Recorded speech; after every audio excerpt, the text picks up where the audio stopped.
ایک جانتا ہوں اسلامی بھائی اپنے ماحول کے ہیں، تو انہوں نے تو پچھلے رمضان میں 12 مرتبہ قرآن کریم ختم کیا، اس سے پچھلے رمضان میں 15 مرتبہ کیا تھا۔ اللہ اس کو اور برکتیں دے۔ رمضان آیا کمانے کے لیے، کوئی نوٹ کماتا ہے، ہم نیکی کمائیں گے انشاءاللہ۔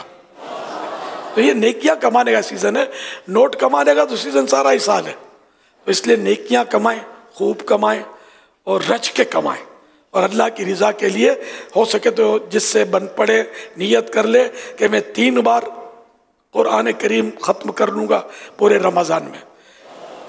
یہ نہیں کر سکتے تو یوں کر لیں کہ 2 بار کر لوں گا، یہ بھی نہیں کر سکتے تو 1 بار کر لوں گا۔ اور دوسرا، روز کے 1200 درود شریف دعوت اسلامی والے بڑا مصروف کر دیتے ہیں، یہ جتنا مصروف کریں گے اتنا ہم مطلب غفلتوں سے بچیں گے، گناہوں سے بچیں گے، گناہوں بھری صحبتوں سے بچیں گے۔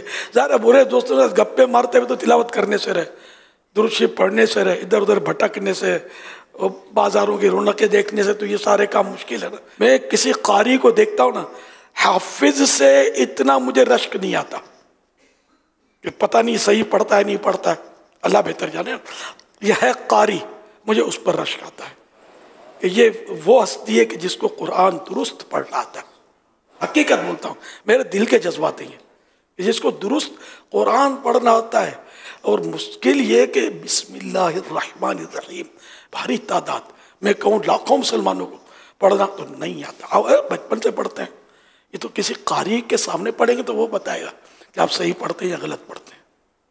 نہیں پڑھنا آتا، اعوذ باللہ من الشیطان الرجیم نہیں پڑھنا آتا۔ اچھا، جس کو آتا بھی ہے وہ جلدی کی وجہ سے حروف چبا جاتا ہے، صحیح نہیں پڑھتا۔ حافظوں کا تقریباً حال، سب کا نہیں، بھاری تعداد کا حال یہ ہوتا ہے کہ وہ حفظ ہوتا ہے لیکن صحیح پڑھ نہیں رہے ہوتے، تو یا میں آتا ہوں کر رہے ہوتے ہیں، حروف چبا رہے ہوتے ہیں۔ تراویح میں تو بالکل ریس لگی ہوتی ہے۔ یہ رسم تراویح نہیں، تراویح ہونی چاہیے جس میں صحیح قرآن کریم پڑھا جائے۔ قرآن اترا ہے حزن کے ساتھ، غم کے ساتھ، تو حدیث پاک میں ترغیب ہے کہ قرآن حزن یعنی غم کے ساتھ اترا ہے، اس کو غم کے ساتھ پڑھو۔ اب یہ کہ سیریس ہو کر ہو سکے تو اشک بار آنکھوں سے بندہ قرآن کی تلاوت کرے، ایک رکوع پڑھے، ایک آیت پڑھے، کہ ایسے بزرگان دین ہوئے ایک ایک آیت پر انہوں نے دم توڑے ہیں اللہ کے خوف سے۔